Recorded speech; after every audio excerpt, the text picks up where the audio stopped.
I'd like to talk to you about Ramel, one of the sharpest young men I met in 5 years of teaching.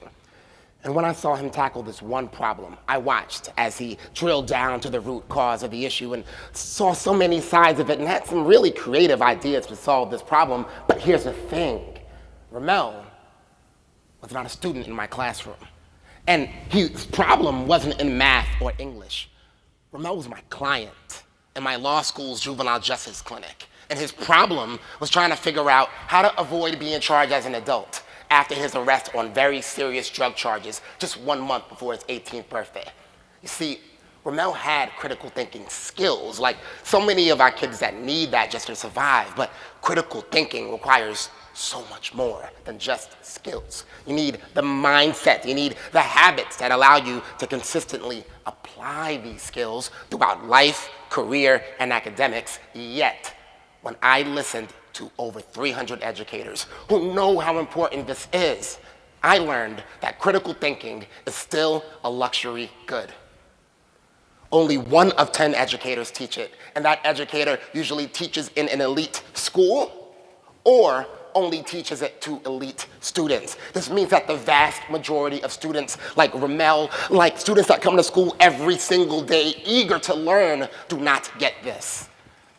But what if there was a way to change this and teach critical thinking to all students? This made me think about law school, where I didn't learn the law, I learned to think like a lawyer, and thinking like a lawyer is critical thinking. Look at history. 25 past presidents, 35 of our founding fathers, Mahatma Gandhi, Nelson Mandela, all attorneys trained extensively in critical thinking. How? Well, we learned to ask the right questions to get information we need. We learned to make a variety of different claims and support those claims with valid and relevant evidence. In fact, we learned the same exact skills, mindsets, and habits our students need. So shouldn't we teach all students to think this way? Of course we should. And this is why thinkLaw exists. We help educators use real-life legal cases to teach critical thinking. thinkLaw's 25-lesson Common Core Online program consists of teacher's guides, student workbooks, and virtual coaching, all designed to help teachers implement this program in under 20 minutes of prep time. In just 6 months, we scaled to over 1,000 students in 14 different schools because this is the kind of learning students are hungry for, especially in the Title I schools that thinkLaw targets. And teachers live for those moments where students are doing all the heavy lifting. So we're gonna be in 200 schools by the end of 2016 because students like my Ramel and whoever the Ramels are in your classrooms, they need to feel that power, that excitement that comes when they realize their critical thinking potential. This must be taught to all students. So thinkLaw, we're gonna transcend race, transcend poverty, so that this is no longer a luxury good. Thank you.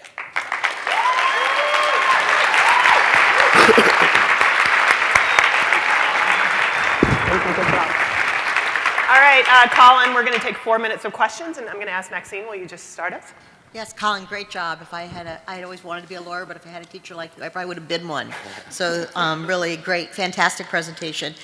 One of the things that I was trying to understand, is this something that's taught as a separate course or part of social studies or civics or government, or is it an after school activity, or can be applied to English, science, any other subject matter? How do you see it fitting in a school day? So that's a great question.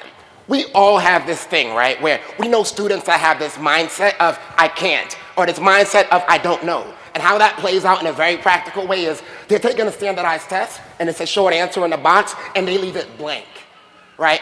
We're giving every teacher the ability. We have social studies teachers, STEM teachers, English teachers from grades 5 through 12 to push kids through that. And they're doing this program in their own classrooms. Some teachers are using it once a week, every Friday. Some teachers decide to kind of, bring it in as a tool that they use to start out their whole semester. It's a very flexible tool, and it's designed to be that way on purpose so that it really does fit into what the teacher is actually doing in the classroom. Great. Hi, Colin. Stacy Childress. Sounds terrific, and I love your ambition to go from 14 schools to 200 very quickly. How does that happen? How do I find out about you if I'm a teacher or a school leader? Okay, so one of the things that we have done from the very beginning was plan this as something that can be scalable. our coaching that we deliver, even in Las Vegas, is virtual. It's a virtual coaching model. And by building our online community of people that are using thinkLaw through this virtual model, it becomes actually really easy to deliver the actual program. And when we talk about how we're going to get to the point where we get to 200 schools by the end of the year, I want to point something out to you. The 14 schools that we're in right now, June to November, after schools have already decided their budget for the year, school leaders said no to something else they already planned for, to say yes to thinkLaw. And because of the urgent need to teach critical thinking, because of the teacher pipeline issues we know we have right now, in Las Vegas, we still have 800 long-term subs in our classrooms in February. thinkLaw is needed right now. And we're gonna get to 200 schools through really using the strategy of making people understand how easy it is to deliver this model. Thank you. Sure. Colin, I think this is great. My grandfather was a lawyer, and he wanted all of his grandchildren to go to law school because he thought it was a great way to train to learn how to think. None of us did. None of us were smart enough. But I think it's a terrific thing. I guess I would ask, in the context of all the other curriculum things that are out there, why is this any better or different than anything that other people can grab onto? Great question. So a lot of times when we think about anything around the area of like legal related education, we think about a program like mock trial. But who does mock trial? The most enthusiastic kids, right? The most eager students. thinkLaw really isn't about the law as much as it is about critical thinking. And we're using the law as a hook. Why? Because our students have an inherent sense of fairness and justice. They feel powerful when they do thinkLaw. They feel excitement when they're doing thinkLaw. So we're actually using this as a tool to give kids very rigorous critical thinking instruction without them even realizing what's going on. And that's really the magic of this thing. Yep. I think do we have time for one question? Does anybody? One last question. One more question. You are so incredibly passionate and effective, so great been job.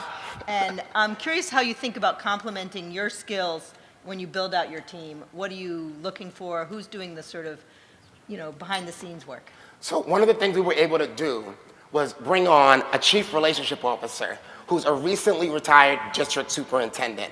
And what she can do that I currently do not have the capacity to do is solve that puzzle of what it looks like to implement this across a district.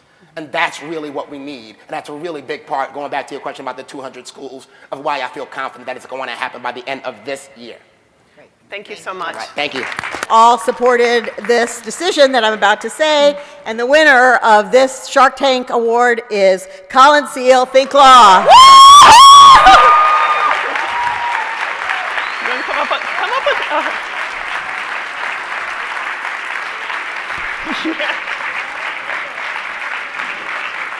Colin, as you can see, was an impassioned leader. He identified a need that we all know is very important, and he created a curriculum, and he has the early results Who's your that show us co-founder? he should keep moving forward. Congratulations, Colin.